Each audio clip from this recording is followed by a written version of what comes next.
Hello, Marguerita here, founder of the Conscious Wealth Institute, with another tip on how to master your money mindset and create a strong financial future. That was one of my dogs just brushing past my divider there. So one of the key differences that you will find in having a strong, supportive money mindset and having a mindset that doesn't support you financially is where you invest your money. Now, I have spoken previously about instant gratification and delayed gratification, and this is a part of this as well. So when you are clear emotionally around money, you are better able to make better choices around money. And you need to choose an investment strategy with your money. So what most people tend to do with their money and why they fail with money is they make instant gratification emotional decisions. They want something, so they go and buy it. Either if they don't have the money, they go and put it on credit, which costs them a whole lot more money. And you need to look at the value of money and what you're buying. So the difference between an asset and a liability, and this may surprise you. Do you know that the home you live in, if you have a mortgage on it and you don't have any financial investment structure around it, then your home that you're living in is actually a liability because it costs you money. It costs you money to maintain. The rates cost you money.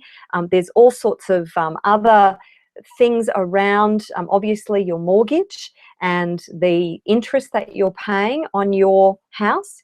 It is a liability. A car is a liability. It's a liability because it depreciates. Anything that depreciates is not an asset, it's a liability. Unless, of course, you invest in vintage cars and do them up and then they increase in value. But, if you're one of those, fantastic. If you're not, your car is a liability. And most people spend their money on liabilities. Things like clothes are a liability, they're not an asset. Unless, of course, you're investing in them for your work or whatever that might be. The style that you choose could end up being an asset. What do I mean by that? Well, I buy clothes that actually give me a certain persona.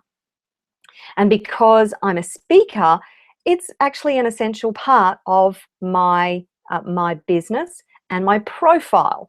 And however, I do not buy designer clothes. I go to sales. I find incredible bargains. I have great clothes at incredible prices because I know in the long term, those clothes are actually a liability. I don't spend buckets of money on my clothes, but I look good. Well, I think I look good and I get told I look good.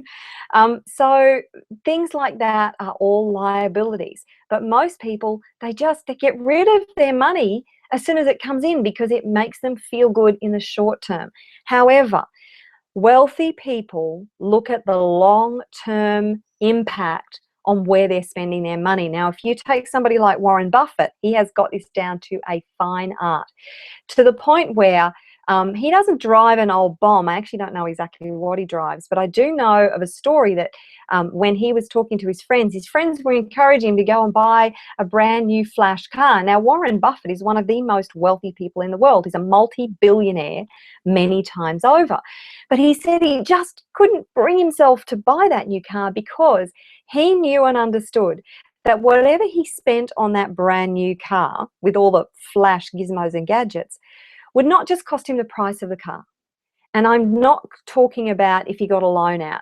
I'm talking about the fact that if he took the same amount of money and then invested it in a strong investment strategy, which obviously he's very good at that, then that money would grow over time. And if he spent $50,000 on a car, that could cost him millions in the future because he could have used that $50,000 in a great growth strategy for his money.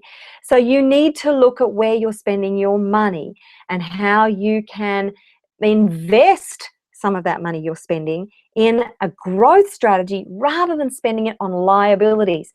You need to look at everything from now on and ask yourself, is it an asset? Is it a liability? Do I really need this in my life? And if I don't, Where can I take the money that I would have spent in that and invest it and grow it? Do you see this as a completely different approach to money and wealth and mindset around money? And it's an important distinction.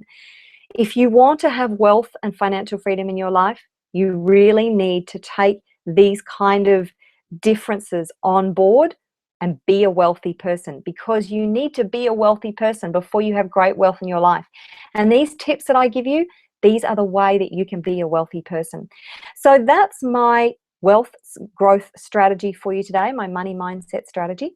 So if you're not part of the Conscious Wealth community yet, where I share lots of other tools, information, techniques, and strategies to shift your mindset around wealth and prosperity and freedom, then go and join and register at consciouswealthinstitute.com. I look forward to seeing you there, and I also look forward to seeing you in my next money mindset tip. See you soon.